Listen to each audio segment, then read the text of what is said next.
نحمده ونصلي على رسوله الكريم اما بعد۔ مسجد اقصی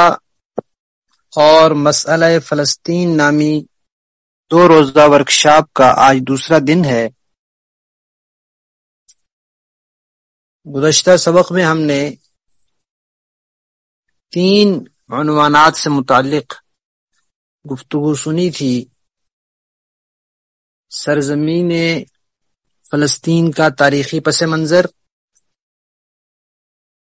اور مسئلہ فلسطین اور اسرائیل کی حقیقت، اور نمبر 3 بیت المقدس کی تولید اور اس کے انتظام کا حقدار کون ہے۔ آج کے ہمارے سبق کا پہلا عنوان ہے ارض مقدسہ، بیت المقدس اور یہود قرآن کی روشنی میں۔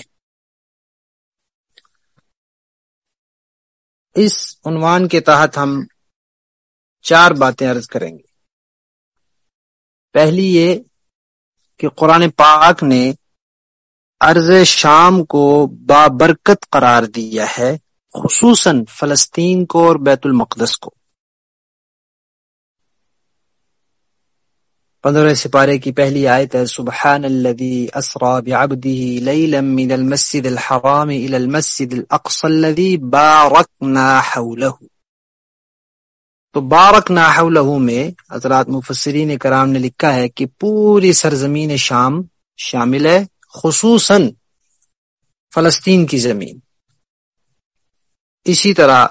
سورہ مائدہ کی آیت نمبر 21، سورہ اعراف کی آیت نمبر 137، سورہ انبیاء کی آیت نمبر 71 81، سورہ مؤمنون کی آیت نمبر 50، سورہ قصص کی آیت نمبر 30، سورہ سبا کی آیت نمبر 18، سورہ والتین، ان سب جگہوں میں اللہ تبارک و تعالی نے اس سرزمین کو برکت والی اور مقدس سرزمین قرار دیا ہے۔ یہ ہماری عنوان کی پہلی بات ہے۔ دوسری بات یہ ہے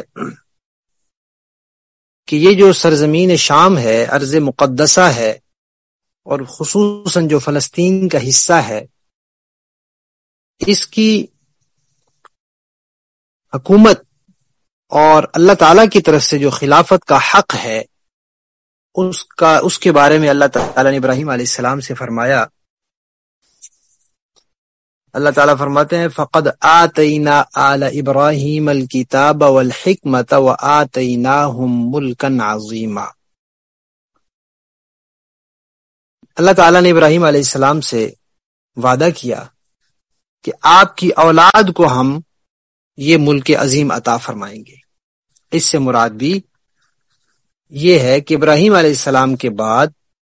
اللہ تعالیٰ کی طرف سے نبوت بھی اور خلافت بھی دونوں ابراہیم علیہ السلام کی اولاد میں ہی رہیں گی۔ یہ وعدہ تو ضرور ہے، لیکن یہ وعدہ نہیں ہے کہ یہ صرف بنی اسرائیل میں رہیں گے اور کسی کو نہیں ملے گا۔ چنانچہ ابراہیم علیہ السلام کے بعد سے لے کر آخری بنی اسرائیلی نبی حضرت عیسیٰ علی نبینا علیہ الصلوۃ والسلام تک نبوت بھی اور خلافت بھی ابراہیم علیہ السلام کے بیٹے حضرت اسحاق کی اولاد میں رہی، نبوت بھی ان کی اولاد میں چلتی رہی اور خلافت بھی، سوائے حضرت شعیب علیہ السلام کے۔ وہ حضرت اسحاق کی اولاد میں سے نہیں ہے، لیکن حضرت ابراہیم کی اولاد میں سے ہے۔ اور پھر حضرت عیسیٰ علیہ السلام کے بعد نبوت اور خلافت دونوں حضرت ابراہیم علیہ السلام کے دوسرے بیٹے حضرت اسماعیل کی اولاد میں آ گئی۔ نبی پاک صلی اللہ علیہ وسلم حضرت اسماعیل کی اولاد میں سے ہیں، اور اپنے بعد آپ نے جو فرمایا کہ الائمۃ من قریش، کہ مسلمانوں کا خلیفہ قریشی ہونا چاہیے، یہ بھی اسی حقیقت کا اظہار ہے جو اللہ تعالیٰ نے فرمایا تھا کہ اولاد آدم میں ابراہیم علیہ السلام کے بعد بادشاہت اور خلافت کے حقدار ابراہیم کی اولاد ہوگی، اور نبی کریم صلی اللہ علیہ وسلم کے آنے کے بعد اب اولاد اسماعیل اس کی حقدار ہے۔ تو یہ جو ارض شام ہے، اس کی خلافت کے حقدار بھی حضرت عیسیٰ علیہ السلام تک بنی اسرائیل تھے، اس کے بعد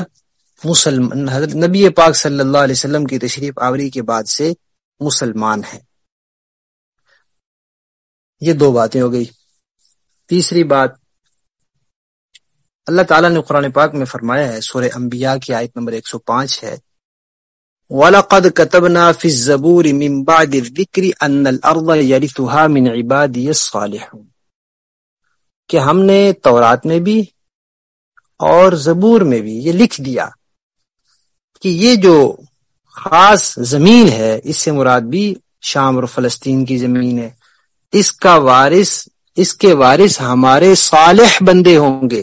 جو عقیدے میں صالح ہوں گے، جو عمل میں صالح ہوں گے۔ تو حضرت عیسیٰ علیہ السلام تک بنی اسرائیل کے صالحین کا حق تھا، اور نبی پاک صلی اللہ علیہ وسلم کی تشریف آوری کے بعد اب امت مسلمہ کے صالحین اس کے انتظام کے حقدار ہیں۔ اور قرآن پاک میں سورہ نور کی آیت نمبر 55 میں اللہ تعالی نے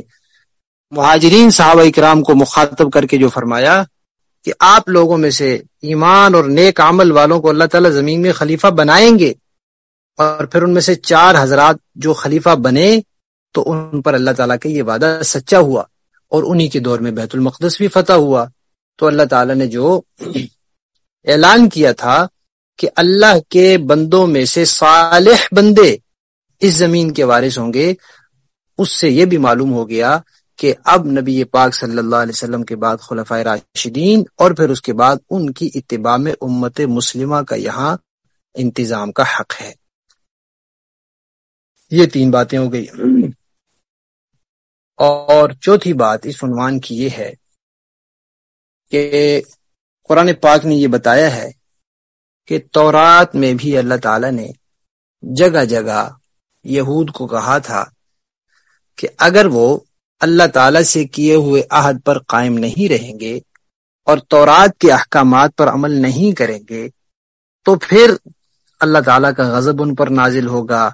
وہ ذلیل و رسوا ہوں گے، اور ان کو بیت المقدس سے بھی ہمیشہ ہمیشہ کے لیے دھتکار کر نکال دیا جائے گا، اور ان کا حق ختم ہو جائے گا، ان کا پھر اس کے بعد ہمیشہ ہمیشہ کے لیے حق ختم ہو جائے گا۔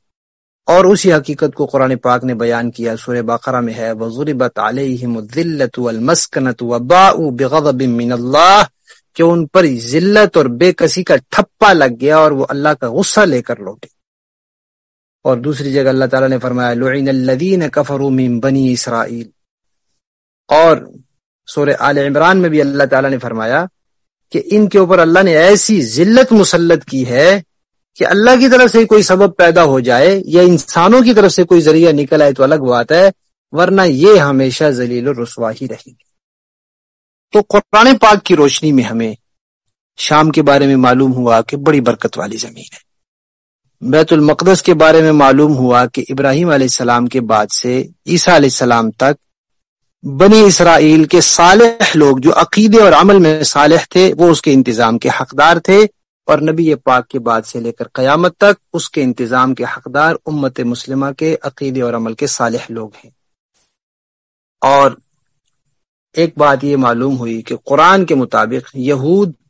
وہ لوگ ہیں جن پر اللہ کا غضب اور غصہ ہے، اور جن پر اللہ کا غضب اور غصہ ہو، اللہ تعالیٰ کے طرف سے جو برکت والی جگہ ہیں، مقدس جگہیں، ان کے حقدار وہ نہیں ہو سکتے۔